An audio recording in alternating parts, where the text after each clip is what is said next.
Assalamualaikum warahmatullahi wabarakatuh. Perkenalkan, nama saya Muhammad Syahid Ansarullah, NIM 1915020120, lokal IATB, semester 7, mata kuliah tafsir ayat sosial politik dan ekonomi. Di sini saya akan menjelaskan negara ideal menurut Quran surah Al-Baqarah ayat 126. A'udzubillahi minasyaitonirrajim. Bismillahirrahmanirrahim. Wa idz qala Ibrahimu rabbi ij'al hadza baladan aminan warzuq ahlahu minats tsamarati man amana minhum billahi wal yaumil akhir qala wa man kafara fa umatti'uhu qalilan tsumma adturruhu ila azabin nar wa bi'sal masir.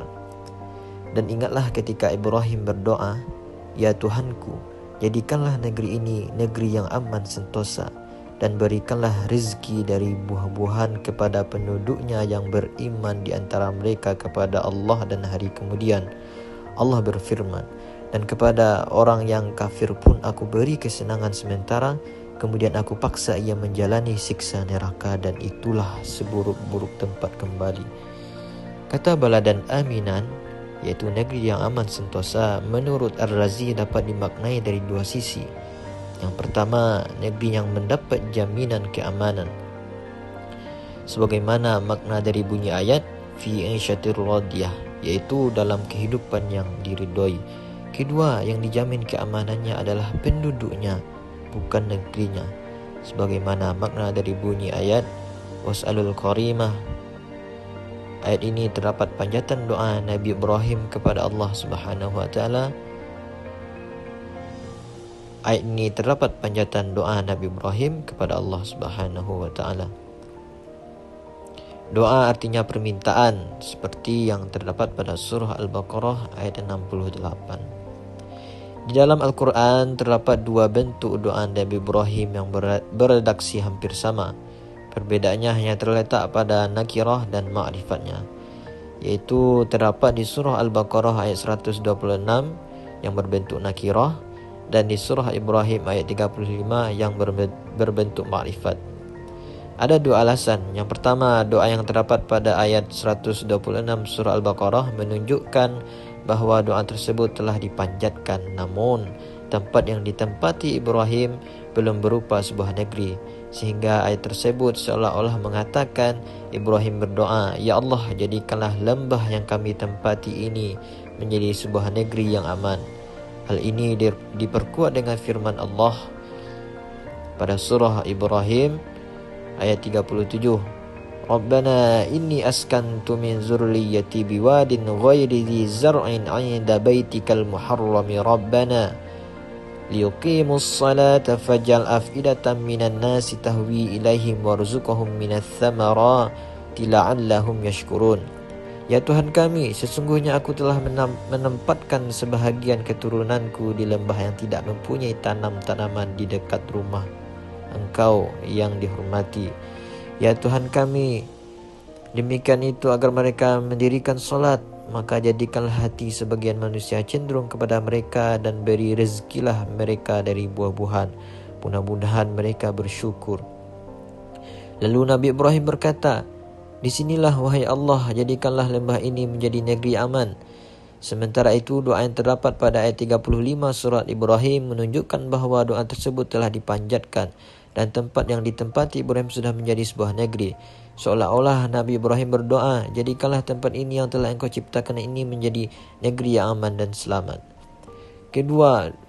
Dua doa yang dipanjatkan Nabi Ibrahim pada surah yang berbeda itu dipanjatkan setelah tempat yang ditempatinya menjadi sebuah negeri, sehingga ayat yang berbunyi Rabbi ij'al hadza baladan amina, jika dinampakkan akan jadikanlah negeri ini menjadi sebuah negeri yang aman.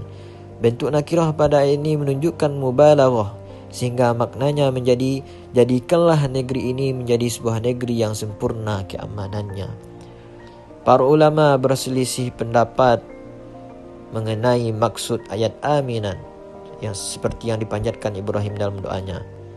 Menurut At-Tabari, ayat aminan maksudnya aman dari orang-orang yang memaksa, dan yang lainnya dari kemauan untuk menguasai Makkah.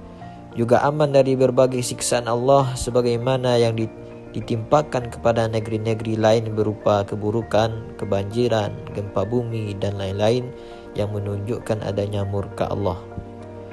Wa idh qala Ibrahim rabbi ij'al hadza baladan aminan warzuq ahlahu minats tsamarati man amana minhum billahi wal yaumil akhir. Menurut Ali As-Sabuni, maknanya, ya Allah, jadikanlah tempat yang gersang ini menjadi negeri yang aman. Penduduknya merasa aman atas dirinya sendiri. Berilah rizki kepada penduduknya berupa bermacam-macam buah-buahan supaya mereka dapat berbuat taat kepadamu. Mengosongkan waktu untuk beribadah kepadamu. Berilah rizki khusus kepada orang-orang mukmin. Kemudian ayat selanjutnya, qala wa man kafara fa umattihu qalilan thumma atruhu ila adzabin nar wa bi'sal masir. Allah Subhanahu wa taala menjawab permintaan Ibrahim. Penduduk yang kafir juga aku beri rizki. Apakah aku ciptakan makhluk lalu aku tidak memberinya rizki? Hanya saja orang-orang yang kafir, maka aku tetap memberinya rizki di dunia sampai ajal menjemputnya. Kemudian setelah itu aku menggiringnya ke neraka Jahannam. Dan neraka Jahannam itu merupakan seburuk-buruknya tempat kembali bagi orang-orang kafir.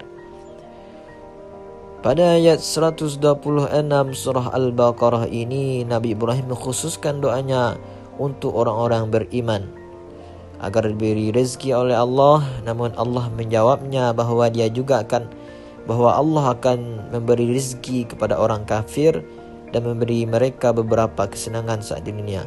Kemudian setelah itu akan memasukkan orang-orang kafir ini ke dalam neraka Jahannam. Dan di antara doa Nabi Ibrahim yang lain di tengah-tengah membangun Masjidil Haram bersama Nabi Ismail adalah agar diterima amal keduanya, menjadikan keduanya tetap patuh dan tunduk kepada Allah, menjadikan keturunan keduanya sebagai komunitas yang ikhlas dan patuh, memperlihatkan kepada keduanya tentang rahsia-rahsia ibadah secara umum dan ibadah haji secara khusus, menerima taubat keduanya, mengutus menjadi seorang rasul dari keturunan Nabi Ibrahim yang berkarakter jujur dan amanah, membacakan ayat-ayat agama kepada masyarakat serta mengajari mereka kitabullah dan hikmah. Baiklah, semoga apa yang saya sampaikan ini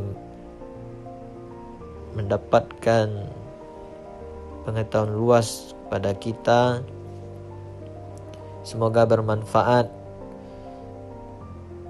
Terima kasih.